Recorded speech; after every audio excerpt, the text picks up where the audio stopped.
Properties has come under fire for its new rules at the Blyde Riverwalk Estate in Pretoria. The development, which is popular for its man-made lagoon beach, has attracted local tourists since its inception. But it now seems there are new rules controlling access to the lagoon that saw protests from short-term leaseholders a few days ago. Joining us now, just to get some context on what's been happening, is Blyde Riverwalk Estate unit owner Meneer Mokgalaka.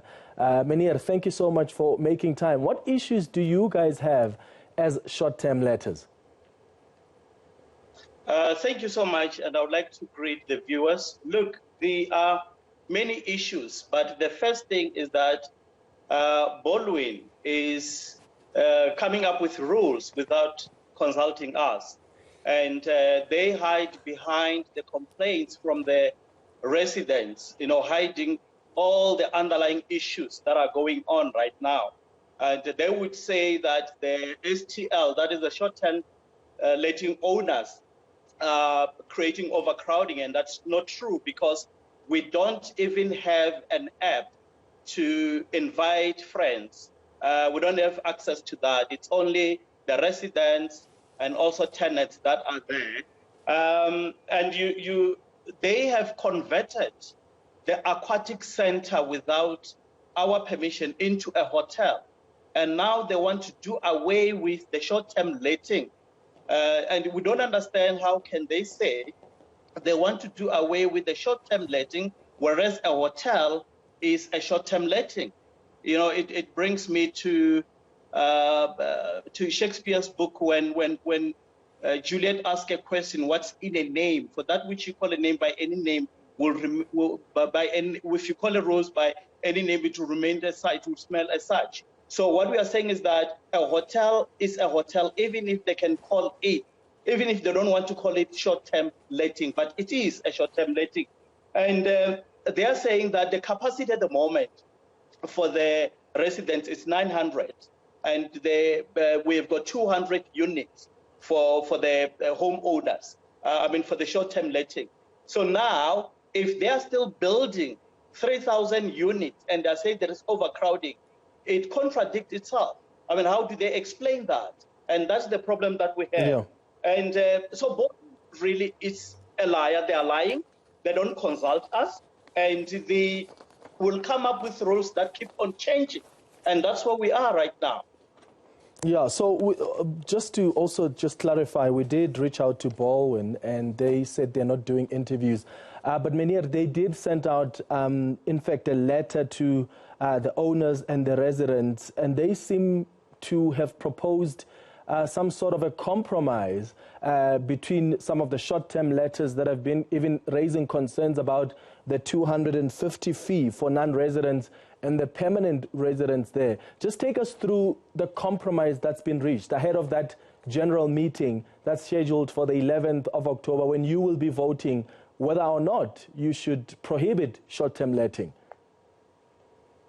Look, the issue of a compromise is just a facade. It's not really a compromise, because what they are saying at the moment is that the guests, when they come in right now, they are no longer going to pay that 250.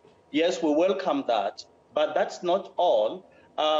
What they are doing is that we really do not have a say.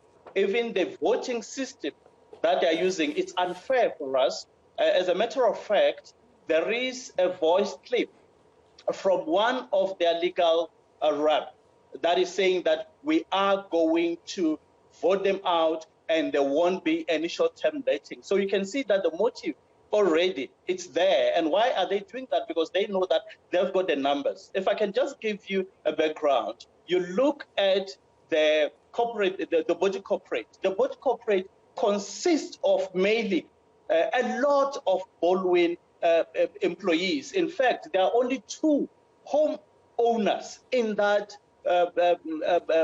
body corporate. And that's the problem that we have. You look at the managing agent. The managing agent is full of Balwin employees. So you have, in this case, the Balwin Properties, that is a developer. You've got the board of trustees that is full of Balwin employees and only 2 homeowners. You've got now the managing agent that has been appointed by Balwin. So how can you expect objectivity when it comes to them? So everything is Balwin. You've got the developer Balwin, you've got the managing agent that is appointed by Balwin, who are not even involved when they changed the previous managing agent to the one that we have currently. So then what are you saying about the meeting that's going to be on the 11th of October? If you are saying you are not represented and even the structure that makes decisions is not inclusive, then whatever decision will be taken on the 11th of October may not satisfy you guys.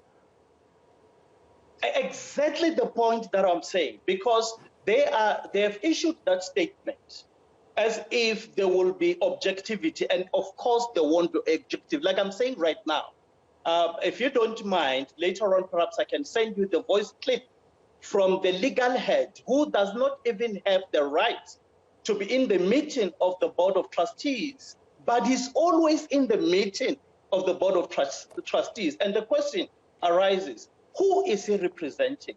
Definitely, he's not representing us. He's a Balwin employee, and he shouldn't be in that meeting. And he's in that meeting and dictating terms. Everybody in that meeting doesn't even have a say because it's him. And hence I'm saying the meeting that he's talking about, the voice clip that I have here, he is saying that we are going to vote them out. And that's what we're saying. It is unfair. They're using this unfair and intolerable conditions as a diabolical strategy to pave the STL out. No. Meneer, thank you so much for speaking to us. And hopefully in the coming days, Balwin will agree to our request and come and explain what their position is ahead of that meeting on the 11th of October. That's one of the unit owners at the Blyde Lagoon Beach, Meneer Mokgalaka.